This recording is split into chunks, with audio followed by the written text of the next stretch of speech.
Vamos lá, queridos. Palavra de hoje, o tema é: temos um destino profético. Vamos declarar isso? Temos um destino profético. Vamos pensar como cidade agora, tá? Pensa como garanhuense, ou de nascimento ou garanhuense adotado. Pensa comigo sobre essa cidade agora e vamos dizer agora sobre Garanhuns. Vamos dizer: temos um destino profético. Agora vamos pensar como igreja. Pensa comigo como membro aqui do CCA, como ovelha dessa igreja, Centro Cristão de Adoração. Vamos declarar isso também? Temos um destino profético. Agora como pessoa, coloca a mão aí no seu coração.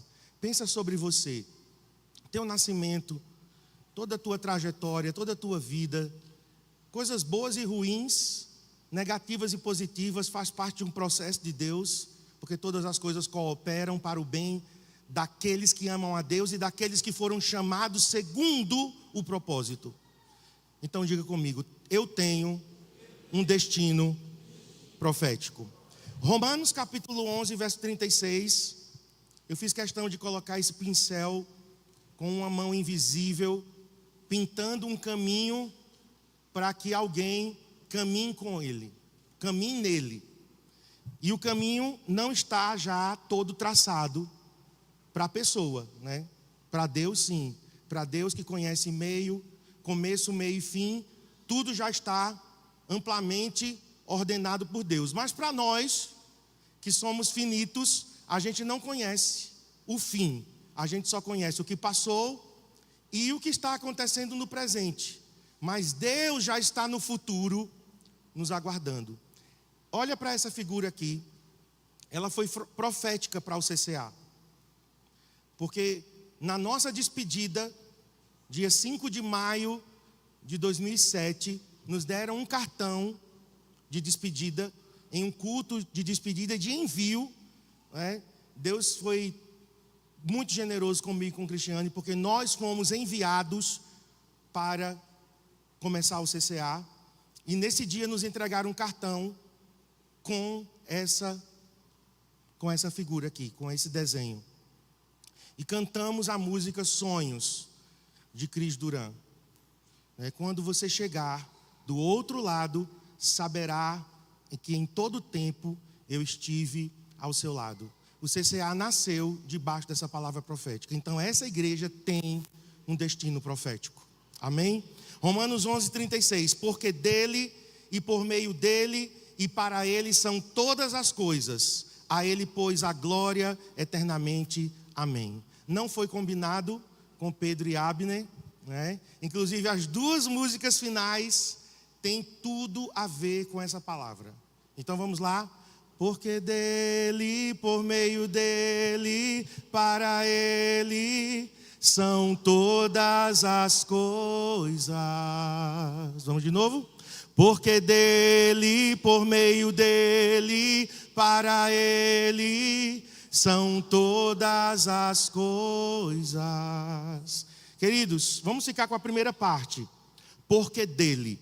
Eu tenho uma mensagem nesse versículo que é dividida em 3 partes. Porque dele, depois por meio dele e depois para ele. Esse versículo de Paulo aos Romanos fala de origem, porque dele, por meio dele fala do sustento, da manutenção de todas as coisas através do Senhor, e para ele fala do destino final.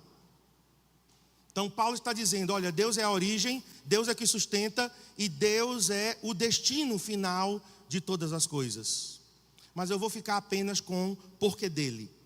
Porque dele é uma expressão que fala da origem, o ponto de onde uma ação ou um movimento procede.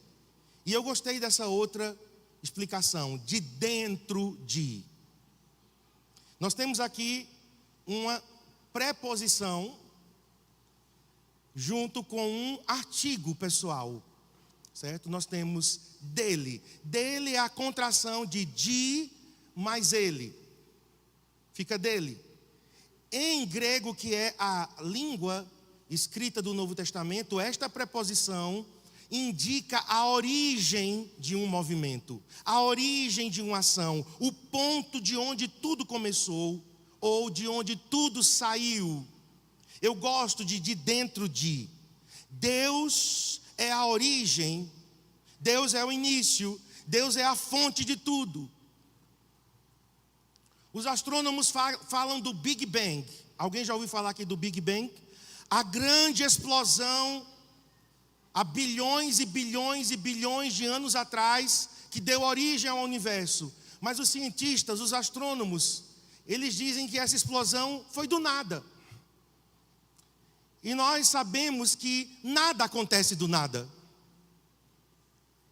Há alguém por trás, há uma mente criativa. Nós cremos no design inteligente. Um criador por trás de todas as coisas, ordenando tudo. Há muitos conceitos que defendem Deus como criador. Mas nós não vamos por esse caminho. Apenas eu quero te dizer que Deus é a fonte. Diga, Deus é a fonte. Vamos ler Salmo 87, verso 7. Salmo 87, verso 7 diz assim: todos os cantores, saltando de júbilo, entoarão: todas as minhas fontes são em ti. Vamos declarar essa última frase? Todas as minhas fontes são em ti. Nós estamos ligados a uma fonte maior, de onde flui, irmãos, a vida. Então a vida não é obra do acaso, nós não estamos aqui de qualquer jeito. Nós estamos aqui por causa de um pensamento bem claro, bem ordenado, bem sistematizado da parte de Deus. Deus planejou todas as coisas. O meu nascimento, o teu nascimento, nasceu por ordem de Deus. E eu vou falar aqui de forma tripla. Para nós, para essa igreja e para essa cidade. Então essa palavra, ela vai nessas três linhas. Tudo é aplicado de forma tripla. Tudo que eu falar aqui é para nós, é para essa igreja e é para essa cidade. Essa igreja existe, como eu já mostrei aqui através desse desenho. Não foi porque a gente não tinha o que fazer na vida e vamos abrir uma igreja, porque a igreja vai ser nosso sustento. Como se a igreja fosse um negócio. Não é negócio. Já diz o livro do Bob Sorge. Não é negócio, é pessoal. É uma coisa de Deus conosco. Estávamos para abrir a igreja e alguém me encontrou no banco. E disse: eu soube que você vai abrir uma igreja. Vocês vão iniciar uma igreja? Eu disse: sim. Ele disse: a bandidagem se instalou na igreja. Assim, do nada. Ele disse: igreja agora virou negócio. Todo mundo abre igreja agora. A pessoa foi fracassada em um monte de área da vida, não deu certo em outras coisas. Aí diz: vou abrir uma igreja para poder ter uma fonte de sustento e de lucro. Eu ouvi, eu disse: é verdade. A igreja, muitas vezes abrir igreja virou negócio. Porém, para mim e para a Cristiane, está muito claro que a igreja não é um negócio. Primeiro porque nós não queríamos. Não queríamos. Realmente Deus quem nos colocou nisso. Então, eu e Cristiane, nós não nos encaixamos nesse perfil da bandidagem. E assim, isso foi bem tranquilo. Talvez aquilo até me provou, né? Aquilo me testou. Qual era a minha motivação real em começar uma nova igreja? Já que existem dezenas, centenas de igrejas nesta cidade. Então eu creio que o CCA nasceu por uma decisão de Deus. Agora, essa cidade nasceu por uma decisão de Deus. Não foi só Simoa Gomes, a brava, né? Simoa Gomes era brava, viu, mulheres? Talvez por isso explique, né? Algumas garanhuenses, né? Eu mesmo tenho dentro de casa uma que é braba. Mas ela está sendo transformada pelo Espírito, né? Simoa Gomes, que era filha de um dos bandeirantes, Domingos Jorge Velho, ela que fundou a cidade de Garanhuns. Mas por trás de Simoa Gomes tem um plano de Deus. Deus disse: eu quero que uma cidade seja fundada sobre as 7 colinas, no agreste pernambucano, e essa cidade vai cumprir um propósito. Então, para cada pessoa, para cada igreja e para cada cidade, existe um propósito. Nosso chamado, irmãos, vem de Deus. Vamos ler 2 textos aqui, aliás, 3 textos. Hebreus 3:1. Nosso chamado, nossa vocação é celestial. Ela não vem dos homens, ela vem de Deus. O escritor aos Hebreus, que eu desconfio que seja Paulo, não tenho certeza, mas o escritor aos Hebreus, capítulo 3, verso 1. Por isso, santos irmãos, e eu destaquei aí a palavra vocação celestial. Por isso, santos irmãos, que participais da vocação celestial. Diga vocação. A palavra vocação, ela vem do latim, vocare, vocatio, que significa falar, chamar através da voz. Vocação é quando Deus fala para alguém, fala para uma igreja, fala para uma cidade. Deus dá uma vocação. Participais da vocação celestial, considerai atentamente o apóstolo e sumo sacerdote da nossa confissão, Jesus. Então o escritor aos Hebreus está dizendo: a vocação é celestial. Significa o quê? Que veio do céu. Celestial? Céu. Filipenses 3,14 agora. Filipenses 3,14. Sim, Paulo, aqui temos certeza que foi ele que escreveu. Ele diz: prossigo para o alvo. Paulo não era um homem que vivia à toa. Ele tinha um alvo. Para o prêmio, para a recompensa de quê? Da soberana vocação. Coloquei destacado aí também. Da soberana vocação de Deus em Cristo Jesus. Paulo está dizendo: olha, o chamado que a gente recebeu, individual, como igreja e como cidade, é soberana. É de Deus em Cristo Jesus. Então, meus queridos, o que é que você precisa mais para viver o chamado, a vocação de Deus? Precisa de mais alguma coisa? Vamos lá, Gálatas 1. Gálatas capítulo 1, versos 15 e 16. Paulo dizendo àquela igreja, a Galácia, as igrejas daquela região, né, porque Galácia não é uma cidade, Galácia é uma região. Eram várias igrejas que pertenciam àquela região chamada Galácia. E ele disse: olha, Gálatas, quando, porém, ao que me separou antes de eu nascer. Sim, predestinação. É isso. Eu não posso mudar o texto. Paulo foi predestinado. Me separou. Deus disse assim: olha, esse aqui vai ser separado, vai ser diferente dos demais.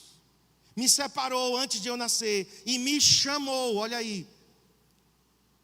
Chamar aqui que Paulo está usando é também com a voz chamar alguém pela sua graça. Aprove revelar seu filho em mim. E Paulo agora diz: o que foi que Deus chamou para ele fazer? Para que eu pregasse, pregasse Jesus Cristo entre os gentios.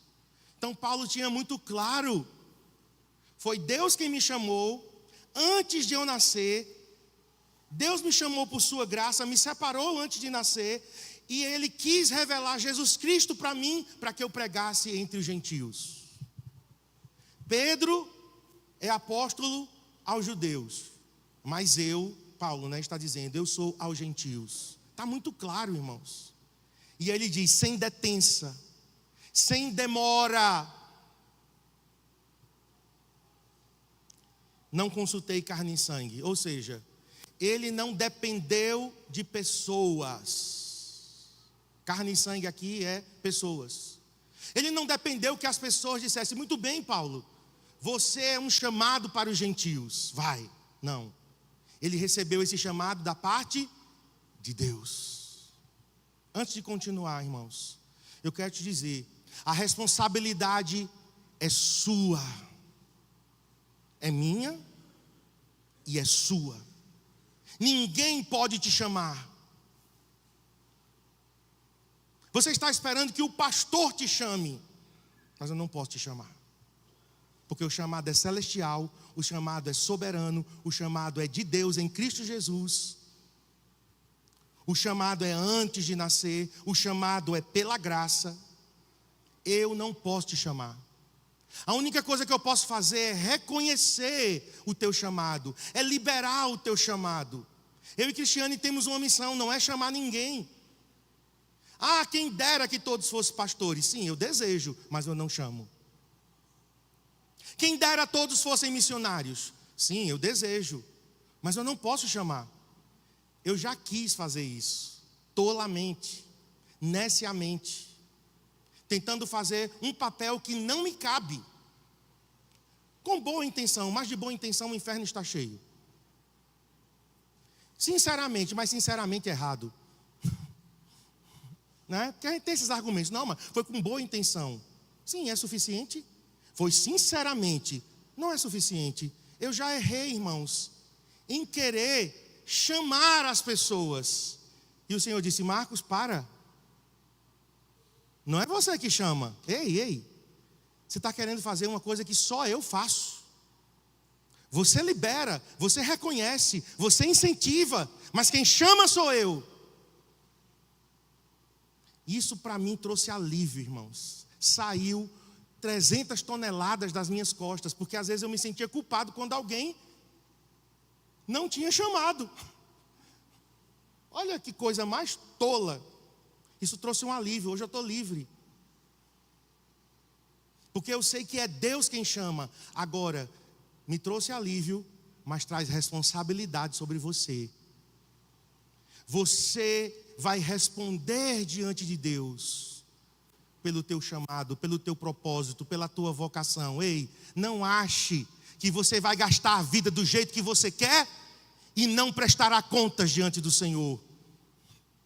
Eu estou aqui nesta manhã para dizer que Deus fez um bom depósito na nossa vida, mas nós prestaremos conta diante dEle. Nós nos apresentaremos diante de Deus. Eu prestarei contas da minha vida. Eu prestarei contas do meu casamento. Eu prestarei conta dos meus filhos. Eu prestarei contas da igreja que eu pastoreio. Isso eu tenho consciência. Mas em cada nível, Cristiane tem a responsabilidade dela também.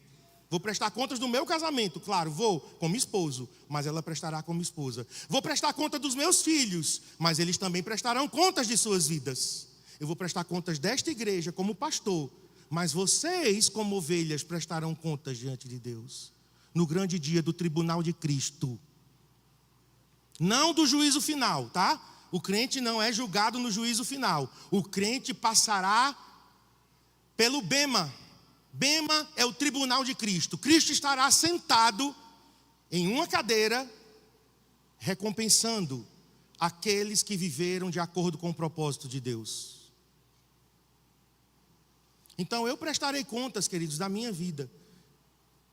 Mas olha, sabe, eu já tentei viver o propósito dos outros. E não há coisa mais terrível.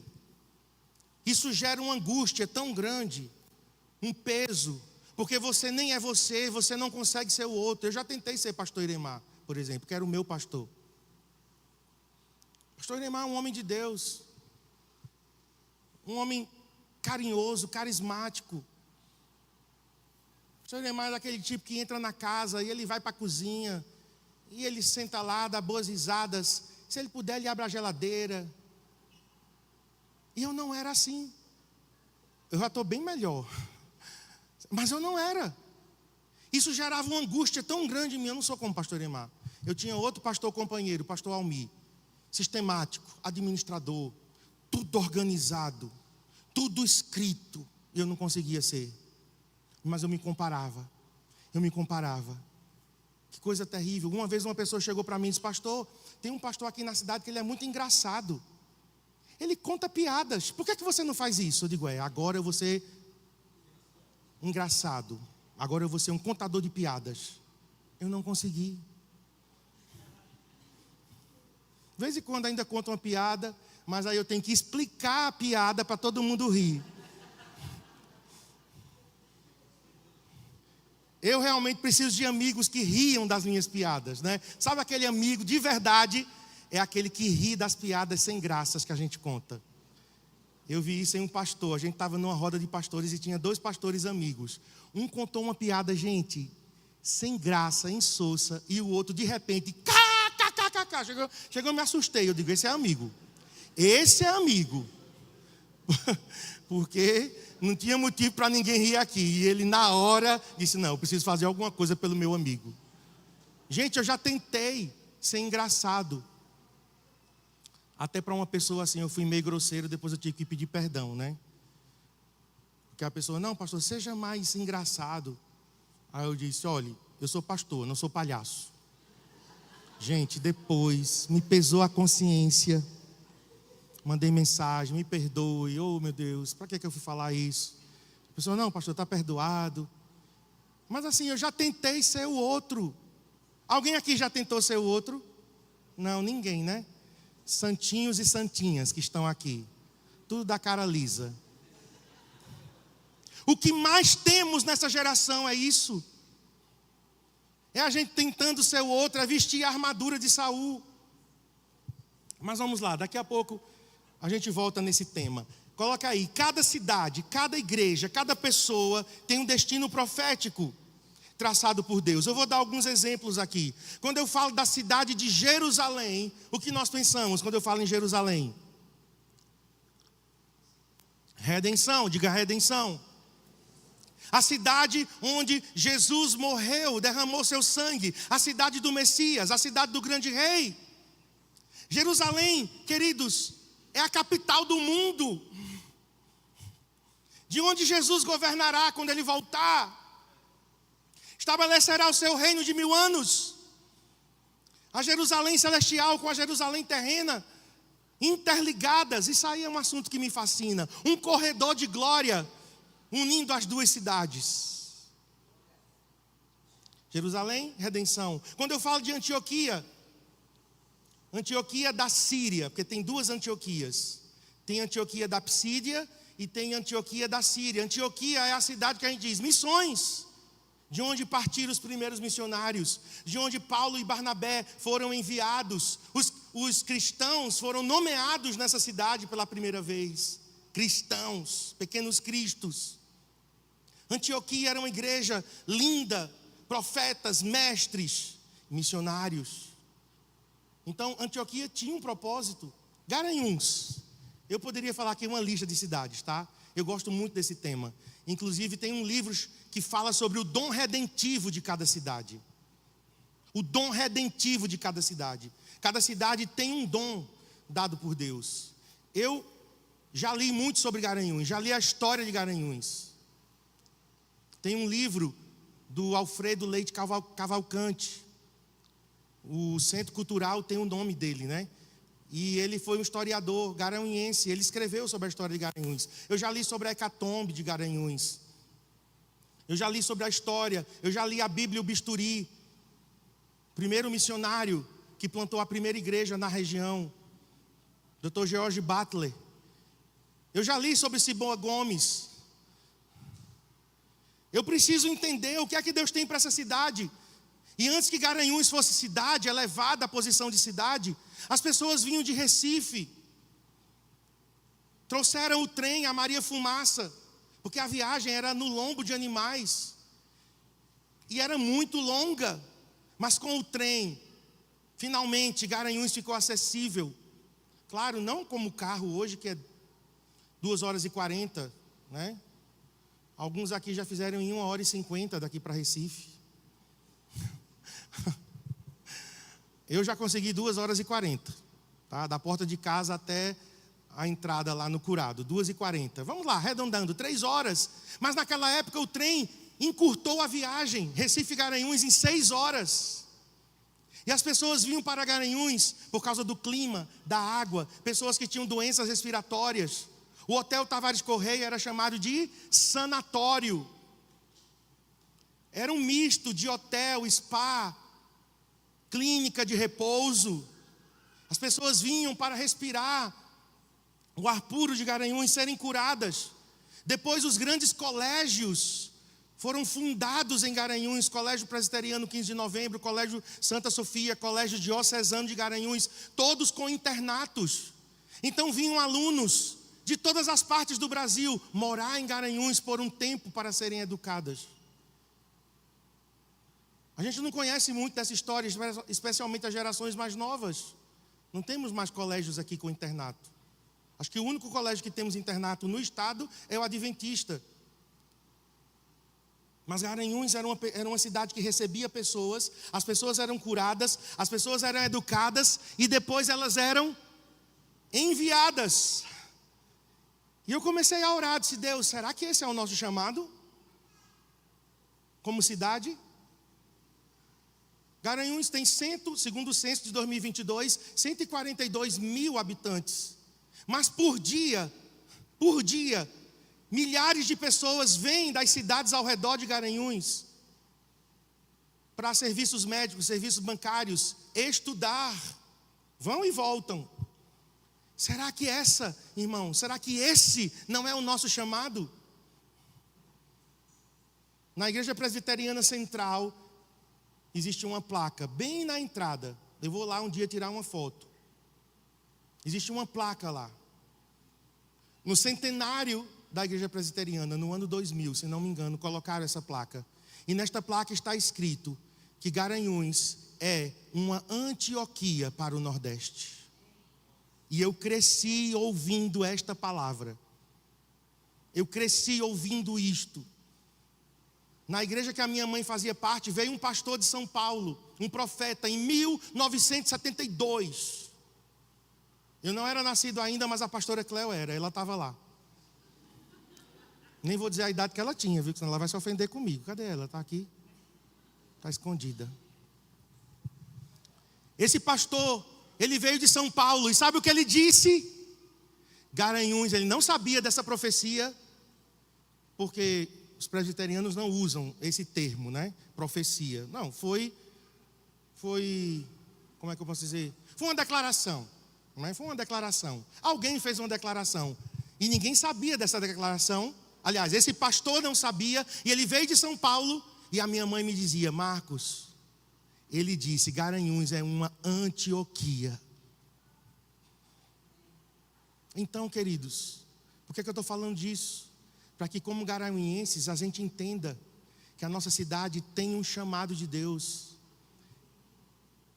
A igreja está inserida na cidade, as pessoas estão inseridas na igreja, então há um propósito conjunto. Vamos falar sobre igreja.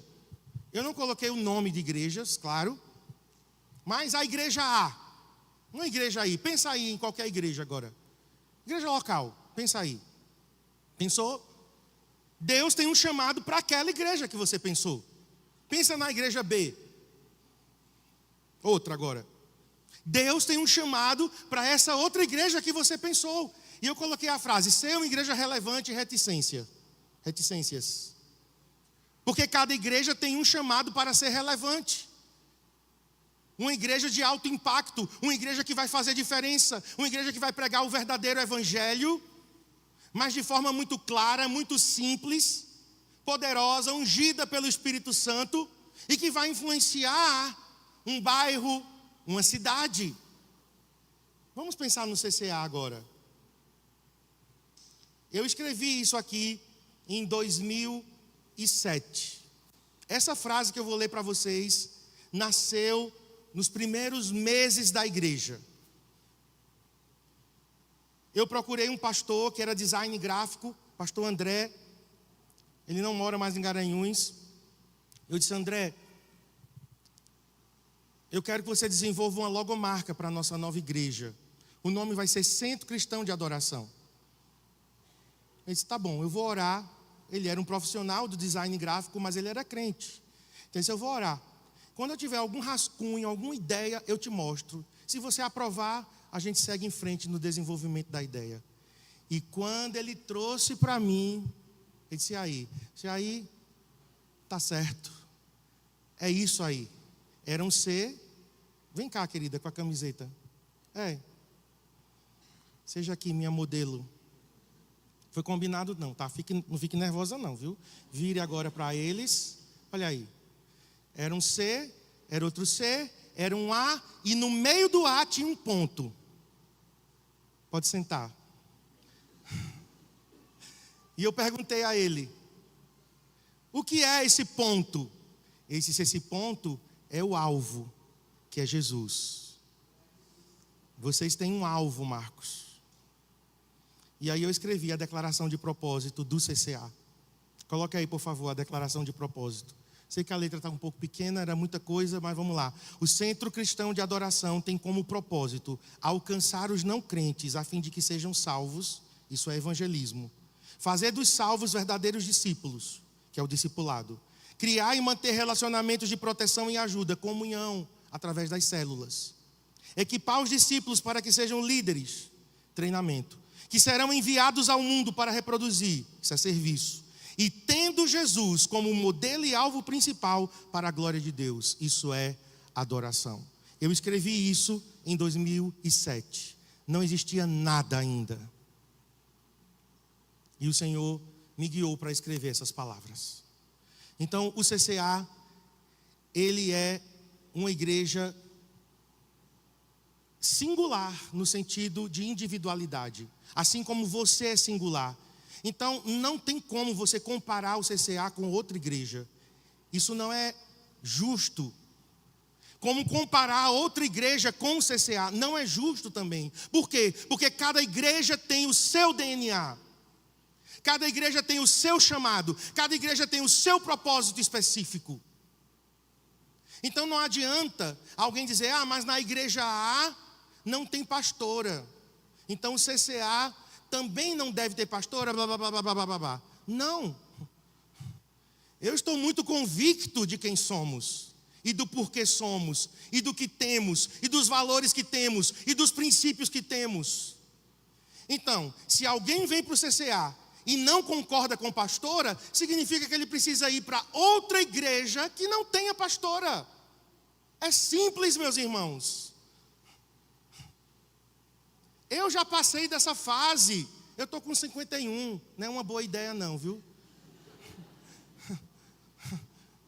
Vou para 52. Eu já passei da fase de adolescente que eu queria agradar todo mundo. Que eu era um camaleão. O camaleão, ele se adapta a tudo que está ao seu redor. Eu já passei dessa fase, irmãos. Então quem está aqui tem que entender o nosso DNA. Nós somos uma igreja de adoração contemporânea. Mas vocês não têm inário. Temos não. Respeito as igrejas que têm. Mas eu gosto de inário. Vá para uma igreja que tem inário. Não é simples. Eu vou na tua casa. Eu vou na casa de Verônica e eu quero mudar a casa dela.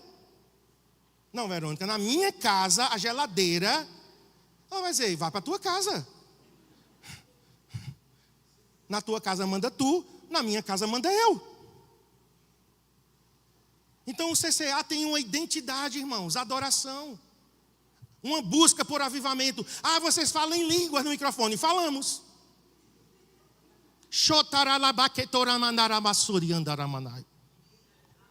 Mas eu não concordo. Beleza, não tem problema.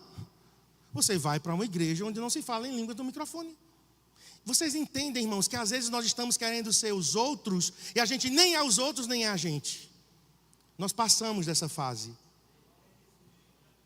Está consolidado quem somos. Então quem está aqui, está de livre e espontânea vontade, entende o nosso DNA e quer contribuir com isso, porque sabe que Deus tem um propósito específico para esta igreja. Então tu tens que ter convicção. A gente não fica convidando, irmão, gente de outras igrejas. Por favor, parem com isso. Eu sei que tem uma galera super bem intencionada, mas já falei que de boa intenção o inferno está cheio. E isso não é ético. Os pastores ficam com raiva de mim, não é de você não. Quem paga o pato sou eu. Ontem mesmo eu estava mandando mensagem para algumas pessoas e fui me certificar de que a pessoa realmente, foram 2 ou 3 que eu conversei ontem à noite, a pessoa, não pastor, eu quero congregar no CCL. Eu disse, então glória a Deus, então eu estou fazendo a coisa certa. Porque imagina, a pessoa, não pastor, o outro me disse assim, eu ainda não tenho certeza pastor, de que eu quero realmente congregar no CCA. Aí eu puxei o freio de mão e dei um passo atrás e disse, pronto, então quando você decidir, você me comunica. Como é que eu vou convidar para a minha célula uma pessoa que congrega em outra igreja? Estão recebendo aí o recado? É porque nessa mensagem eu vou juntar um pacote assim completo, certo? Ultra Mega Power, né? Top Plus, Hiper e Prime. Para a gente poder entender, temos um DNA, temos um chamado, temos um propósito, mas se as pessoas quiserem vir, que elas venham de livre e espontânea vontade. E aquelas que vierem de livre e espontânea vontade, entenderão que temos uma identidade, que temos um DNA, que temos nossos princípios, valores e características, e que elas virão para agregar a isso e não para mudar isso.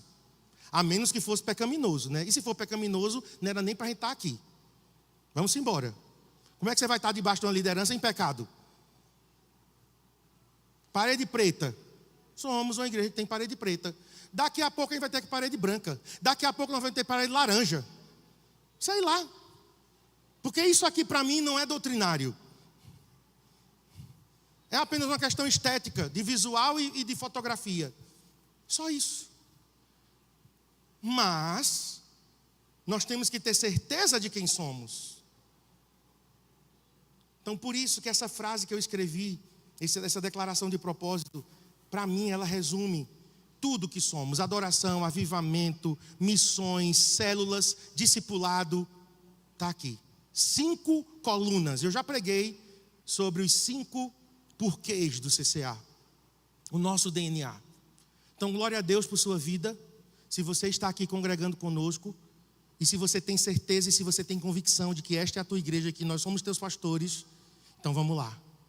Porque nós vamos abalar o reino do inferno, saquear o inferno e povoar o céu. Amém, queridos? Agora, trazendo para você como pessoa, vamos lá. Porque a mensagem ela é tripla, né? Já falei que ela tem a tripla função. Vamos imaginar aqui 3 pessoas imaginárias e você. João. Eu sei que tem vários Joões aqui, tá? Mas não pensei em nenhum João específico. Alguém chamado João. João tem certeza de que ele é um ministro de púlpito. Vou traduzir. Ele tem certeza que Deus chamou ele para ser pastor ou missionário tempo integral. Beleza? Maria. Maria, ela tem certeza que ela é uma ministra do mercado. O que é isso? Ela é nascida de novo. Ela é uma crente cheia do Espírito. Mas ela é uma médica. Ela é uma advogada. Ela é uma dentista. Ela é uma empresária. Ou seja, ela tem um chamado de Deus, mas para ser uma ministra no mercado de trabalho. José. José tem certeza de que ele é bivocacionado. Ou seja, ele quer ser um pastor, um missionário, mas ele também tem uma profissão que ele exerce. Ele é um advogado, ele é um médico, ele é um profissional liberal, ele é um professor. E as 2 coisas estão claras para José. E você? Interrogação. Gente, vamos lá. Vamos lá, meus amigos. Faz sentido? Você tem que buscar, essa certeza é você que tem que ter. Eu não posso ter por você, eu não posso te dar o chamado. Você tem que orar, você tem que jejuar, você tem que ler a palavra, você tem que perguntar: Deus, quem sou? Por que estou aqui? Para que estou aqui? Eu sou um ministro de púlpito, eu sou um ministro de mercado, eu sou um bivocacionado. Deus, o que é que eu sou? Entre em crise, criatura. A vida está passando. Eu tive esta certeza com 18 anos de idade.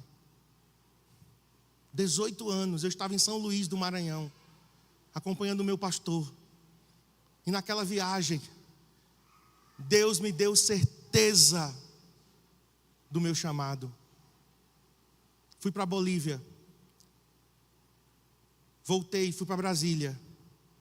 E em Brasília, Deus confirmou o chamado que Ele tinha na minha vida. Alguém chegou para mim em Brasília e disse que eu não tinha as características para aquele chamado que eu estava dizendo que tinha. Um pastor bombeiro, porque tem pastor bombeiro que apaga o fogo de todo mundo. Ele foi usado pelo diabo, gente. Pastor é usado pelo cão também. Eu já fui. Crente é usado pelo diabo às vezes sem sabedoria. Fala. Aí ele disse: você não tem chamado para liderança, aquele pastor. Na hora, gente, aquelas palavras vieram tão forte, tão forte. Eu senti uma opressão, eu senti uma tristeza tão grande. E eu tive que me livrar daquelas palavras depois de muito tempo. Mas Deus em Brasília, quando eu estava voltando de Santa Cruz de la Sierra, olha que chique, já fui para Santa Cruz de la Sierra. Meus amigos colombianos estão acá, oi. Na volta, no trem da morte, segunda classe, em cima de um monte de saco de limão, sentou um boliviano cego do meu lado, nunca tinha me visto na vida. Ele começou a falar e a profetizar satanicamente. Boliviano, cego, falando espanhol. Claro, boliviano fala espanhol. E ele começou a dizer, em outras palavras: quem você pensa que é? Você acha que o que você acabou de viver, você não vai voltar à sua vida antiga não, aos seus pecadinhos de estimação? Em outras palavras, foi isso que ele disse, gente. Está arrepiando aí? Na hora eu olhei para ele cego, eu olhei para ele, e em espanhol, claro. O comando tinha que ser dado em espanhol. Eu te repreendo, Satanás. Salga fuera! Me levantei. Eu disse: isso é o diabo falando. Satanás falando aqui. Mas naquele trem, deixei o trem, entrei no ônibus de Corumbá para São Paulo. Deus confirmou o meu chamado. Fui para Brasília. Estava num ônibus também. Deus tem um negócio comigo com ônibus. Eu estava no ônibus. A Kombi me marcou negativamente, né? Eu não quero nem ver uma Kombi na minha frente. Então, o ônibus. E no ônibus eu estava com meu Walkman. Uau! Meus fones de ouvido. Com a minha fita cassete. E Deus usou Bob Fitts, missionário da Jocum, com a gravação. João capítulo 21. A música se chama Go. Depois eu vou botar para vocês ouvirem nos grupos. Go. Go e therefore and teach all nations. Ou seja, ide e pregai o evangelho a todas as nações. E a parte do refrão, irmãos, que eu caí em prantos naquele ônibus, dizia: If you love me really, love me, feed my sheep. E eu escutei isso tão claro, eu não tinha ainda muita prática em inglês, mas eu escutei isso tão claro: se você me ama, realmente me ama, pastorei minhas ovelhas. Irmãos, eu chorei como criança naquele ônibus. Porque naquele dia, Jesus estava dizendo: eu tenho um chamado pastoral para você. E eu chorava dizendo: Jesus, quem sou eu? Eu não tenho carisma. O pastor acabou de dizer isso. Eu não sou carismático, eu não sou falante, eu sou melancólico, eu sou introvertido, eu sou... Jesus, cala a boca. Se você me ama, realmente me ama, pastoreia minhas ovelhas, eu vou te capacitar, homem, deixa comigo. Te entrega a mim. Você vai ver, Marcos, o que eu posso fazer com alguém que se entrega nas minhas mãos. E ele fez, está fazendo. Porque eu sou muito limitado, irmãos. Eu sou uma inspiração para você. Se Deus está fazendo na minha vida e através da minha, Ele pode fazer com qualquer pessoa aqui. Porque talvez o mais limitado, o mais ferido, talvez o mais, como dizia minha mãe, com nó pelas costas, era eu. Mas naquele dia, o chamado pastoral ficou muito claro. Então, Satanás, ele observa o chamado que a gente tem, coloque aí. E sabendo do chamado que nós temos, sabendo do destino profético que nós temos, ele vai investir pesado para nos impedir. Satanás sabe o chamado que esta cidade tem, por isso que ele investe pesado contra Garanhuns. Satanás sabe o chamado que esta igreja tem, por isso as lutas que nós enfrentamos, as resistências, as críticas, as calúnias e as mentiras que já foram ditas a respeito dessa igreja. E de mim, de Cristiane. Mas eu não estou nem aí. Porque isso é o diabo vomitando sua raiva, seu ódio. Porque todas as vezes que ele sabe que está prestes para perder, ele sapateia. A Bíblia diz que Jericó estava rigorosamente fechada. Por quê? Porque ia ser conquistada.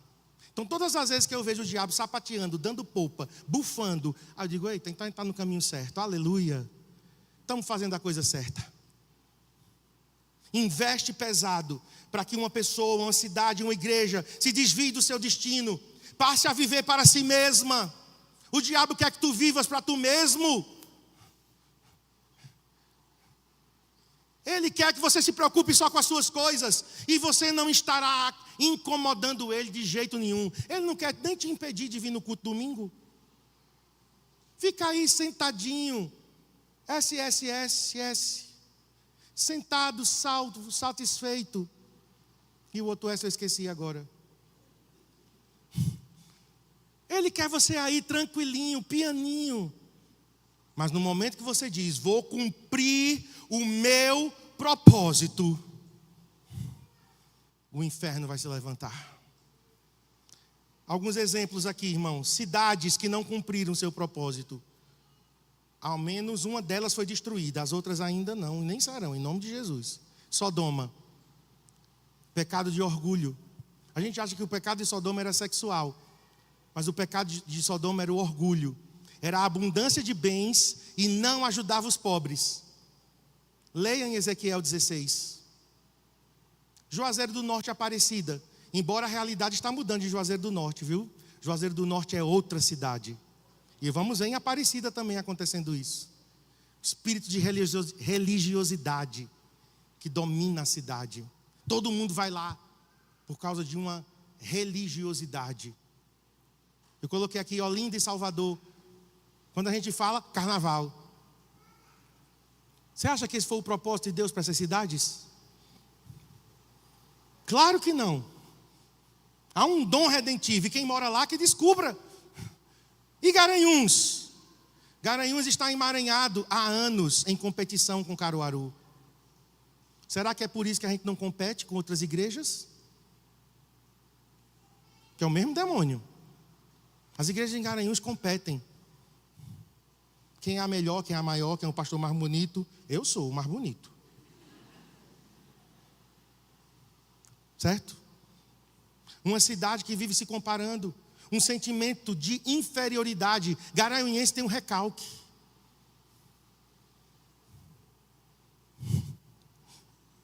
Eu falo como garanhuense mesmo. Garanhuense é orgulhoso. De quê? Fruto de um recalque. Nossas flores são as mais bonitas. Ai, Caruaru, mas vocês não têm shopping.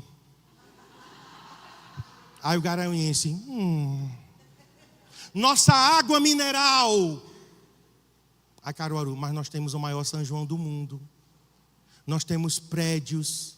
A skyline de Caruaru é de centenas de prédios, você só tem 2. Não, mas nós estamos construindo outro. Gente, nós temos que parar com isso. O espírito da cidade reflete em nós. Está se identificando aí, garanhuense? A gente quer se comparar com os outros. A grama do vizinho sempre é mais verde. Eu tinha muito isso.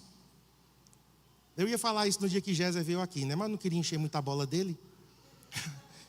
A primeira vez que Géser veio, irmãos, eu entrei em crise. Eu fui com o Tiago levar Géser no aeroporto. Quando ele foi embora, eu queria a vida dele.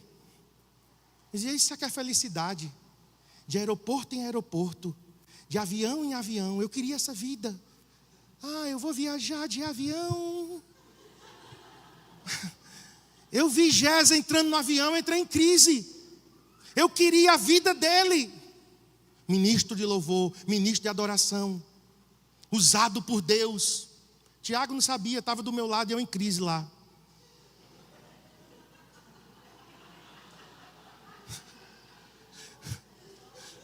Não, ninguém aqui nunca passou por isso. Nunca. Mas era o quê? Um garanhuense refletindo o espírito garanhuense. Se comparando sempre com os outros sempre são melhores, os outros nunca têm problemas, os outros são e eu nunca sou. Alguém aqui já pensou isso? Vamos lá. Porque senão eu fico entre crise, porque pode ser que o doido seja só eu. Isso é o diabo, gente, nos desviando do nosso propósito. Porque nós somos únicos e singulares. Garanhuns não precisa ter shopping, talvez a gente nunca tenha, viu? Para desespero de alguns aqui. Nós temos uma pessoa que frequenta aqui a igreja, que foi um dos idealizadores do shopping. Ele disse, pastor, não deu certo. Eu não sei o que foi. Tem uma mandinga, tem uma cabeça de bode enterrada, que não deu certo. Eu digo que vai dar. Ele disse, acho que não, viu? Eu digo, eita, pois agora deu certo. A gente precisa de um shopping. Mas, queridos, é isso que vai fazer com que esta cidade cumpra o seu propósito? Você como pessoa é querer ser o outro? Não. Igrejas que não influenciam mais, coloque aí. Falei de cidade, agora vamos falar de igreja, né? Apocalipse capítulo 2, verso 5. Lembra-te, pois, de onde caíste. Deus falando para Éfeso. E eu vou encerrar aqui. Vou encerrar com essa parte. E depois nós ministramos a parte 2. Deus falou para uma igreja chamada Éfeso. Lembra-te de onde caíste, igreja de Éfeso. Arrepende-te, volta à prática das primeiras obras. Agora, olha essa frase de Jesus. Jesus, o Senhor da igreja, o dono da igreja, está dizendo, Éfeso, se não, eu venho a ti e moverei do seu lugar o teu candeeiro, caso não te arrependas. Deixa eu traduzir as palavras de Jesus. Éfeso, se você não se arrepender e voltar ao lugar de onde você nunca deveria ter saído, você vai existir por existir. Remover o candeeiro significa isso. Leia o capítulo 1 para você entender a linguagem de Jesus. Jesus é aquele que anda no meio dos 7 candeeiros de ouro. E João diz, e os 7 candeeiros de ouro são as 7 igrejas. Ou seja, o dono da igreja... Ei. A igreja tem dono, não é Marcos e Cristiane, não. Tem gente que acha que nós somos os donos. Nós não somos. Jesus apenas contou conosco para fundar. E eu já disse a ele, nós não seremos os fundadores e afundadores. A gente só vai fundar, Jesus. E você vai manter, porque não está centralizado em nós. E eu não quero isso, irmãos. Nós estamos levantando uma nova liderança nesta igreja, porque não está centralizado em nós. Porque tem igreja que quando o pastor morre, vai embora, a igreja se acaba. Está centralizada em quem? Em Jesus? Não. Está centralizada no homem, nos dons do homem. Tem pastor que gosta de ficar recebendo elogio. Tem muitas pessoas que vêm e me elogiam. Amém. Glória a Deus. Pastor, olha, quando o Senhor ministra louvor, só o Senhor. Só você, pastor, ministrando. Porque quando você ministra, eu sinto um arrepio tão grande, tão grande, tão grande, tão grande, tão grande. Antigamente, na minha infantilidade, no meu espírito garanhuense, o que é que eu fazia? Ainda bem, eu não sou esse bagaço todo não. Eu sou alguma coisa, eu presto para alguma coisa, mas eu precisava de outro elogio, de outro elogio, de outro elogio, que é igual a droga, né? Você tem que ir aumentando as doses. Hoje, quando eu recebo esse elogio, eu não recebo como elogio.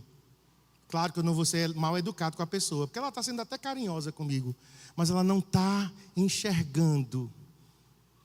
Porque a minha glória, a glória que eu falo, né? Não vou usar a palavra glória porque pode ser que seja confundido. Mas a minha honra, sabe o que é?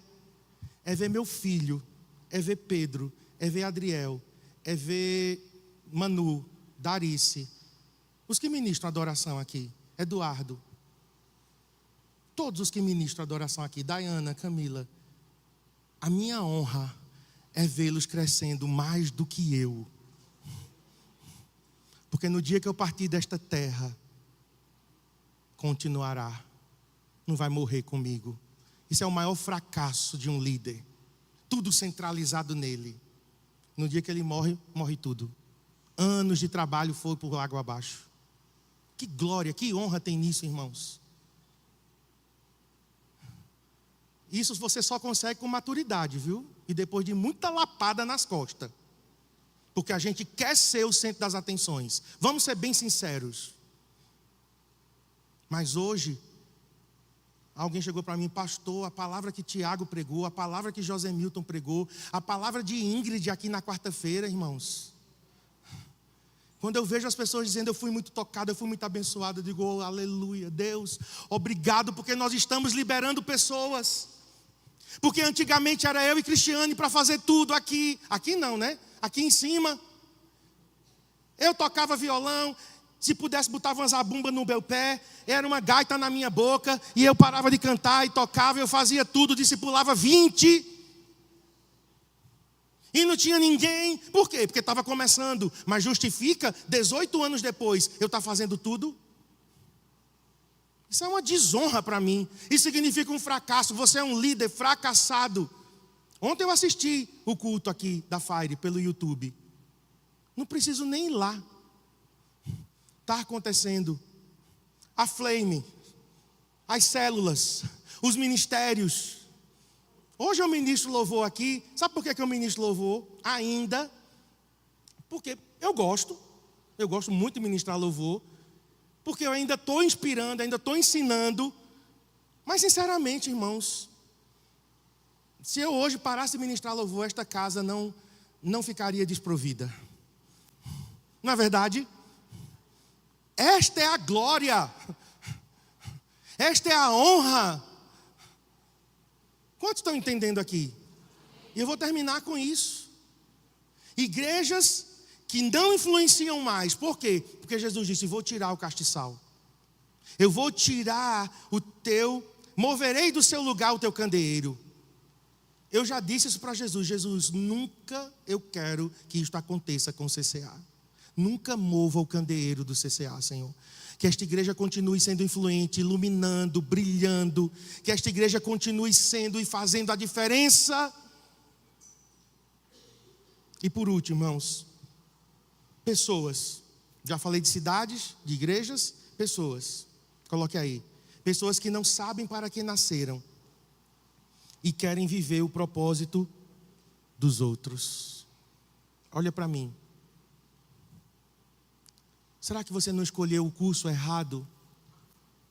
Vou mexer com gente aqui hoje. Será que você não escolheu a profissão errada? Essa semana eu uso o ChatGPT para algumas coisas. Não é para pregação não, tá? É para ChatGPT fazer pregação para mim. Mas essa semana eu digo, ChatGPT, seja o advogado do diabo. Botei o meu prompt lá. Vocês já assistiram Advogado do Diabo, né? Advogado do Diabo é uma expressão que significa fale o que ninguém tem coragem de falar e o que ninguém quer ouvir. ChatGPT, seja o advogado do diabo e me diga, eu com 51 anos de idade, com esse sonho, esses planos, assim, dizendo que tenho tanto tempo, que vou fazer isso e aquilo, me diga aí. Aí ele... Você tem tempo suficiente para fazer isso, Marcos? Que você está dizendo que vai fazer? Você tem coragem para as mudanças? necessárias para isso que você está dizendo que quer fazer. O bicho é inteligente, viu? Perguntas, eu fiquei rindo, lendo as perguntas que eu já sabia que ia vir. E eu coloquei assim: sem filtros, não pegue leve, seja direto e vá como nocaute para cima de mim. Gente, as perguntas, pá!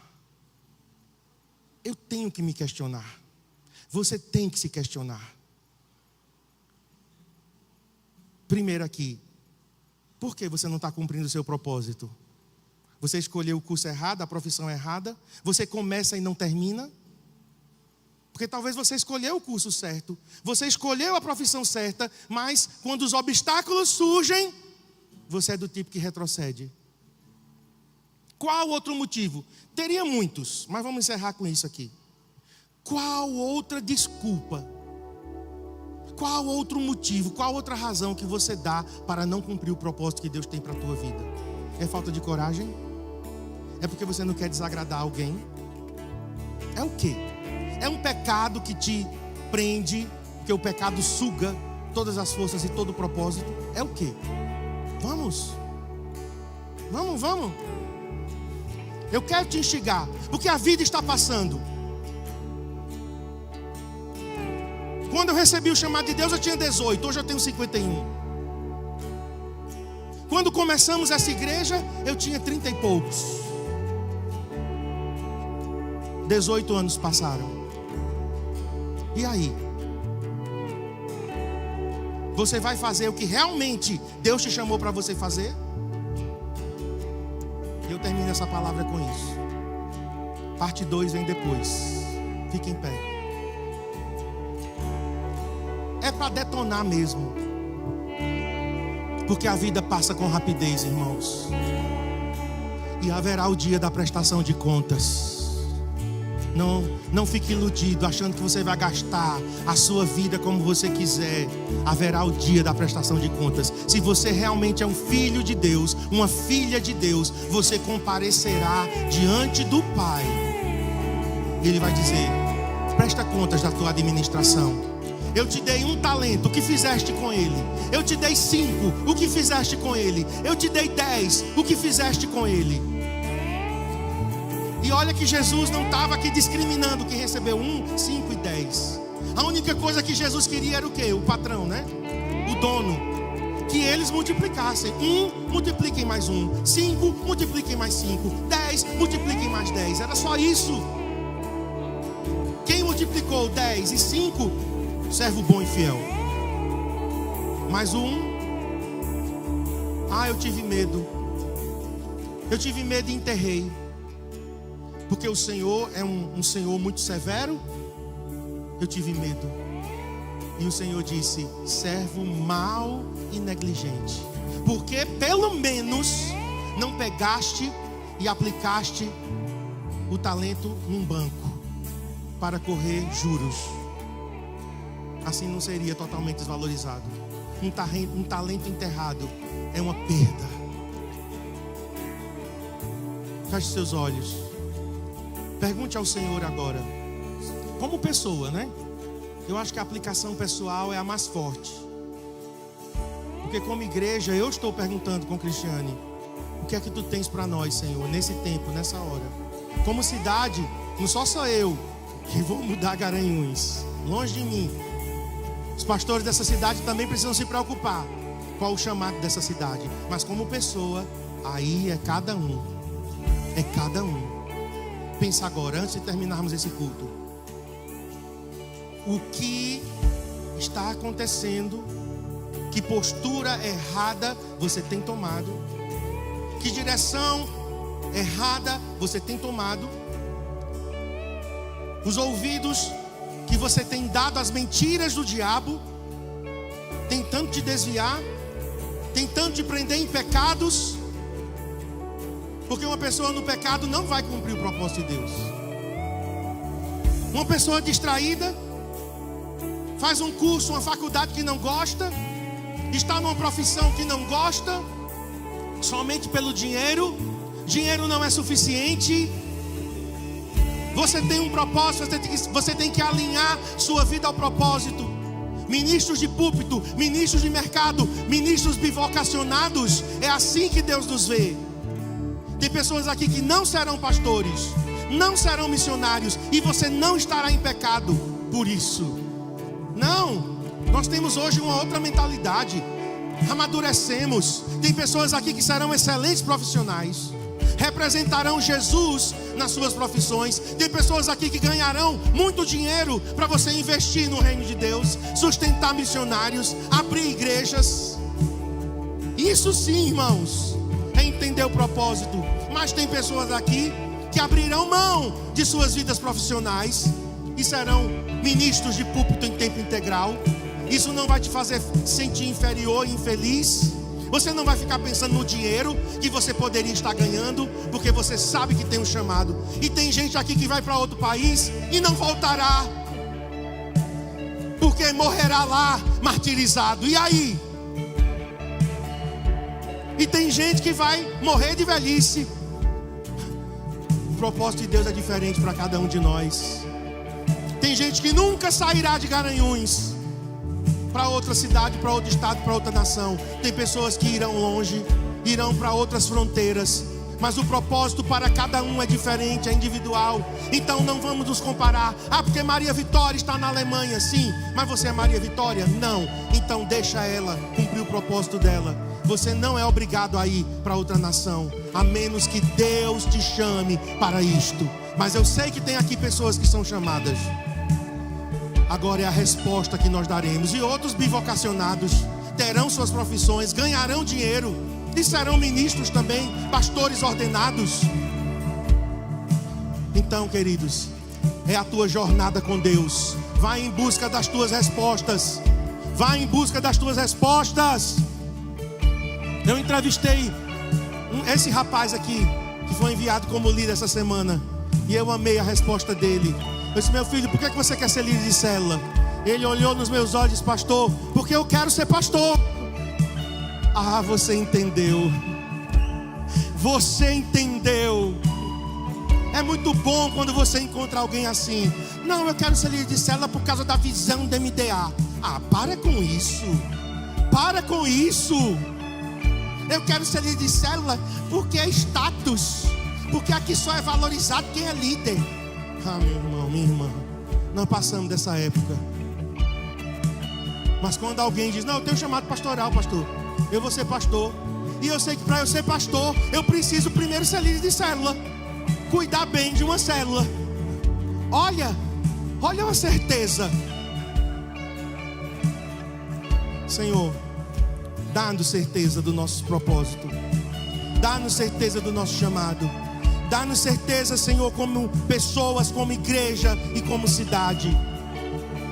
Nós não queremos, Senhor, negligenciar como pessoas o Teu propósito, perdendo tempo, emaranhados com as coisas desta vida. Começa e não persevera, apenas pensando no dinheiro, um curso que fez e não gosta, para dar satisfação talvez ao pai e à mãe ou à sociedade. Nós queremos ser gente de propósito, porque não há tempo para perder. Só temos uma vida e ela logo passará. E somente aquilo que fizermos para Cristo permanecerá. Sacode vidas aqui nessa manhã. Eu oro por isso, Deus. Eu oro por isso. Um santo incômodo. Gente que não vai conseguir dormir até que busque uma resposta, até que tenha convicções, até que tenha certezas. E não é por causa de Marcos e Cristiane, não é por causa da igreja da visão. É uma certeza. É uma certeza. Talvez você não vai ser um pastor ordenado, tá? Não significa que todo líder de célula vai ser um pastor ordenado. Você pode ser um líder de célula, um pastor com P minúsculo. Eu falei o caso específico desse irmão, porque ele disse: eu quero ser um líder de célula porque eu quero ser um pastor. Mas talvez muitos líderes de célula serão bivocacionados, serão ministros de mercado também. Não é padronizado isso, é individualizado.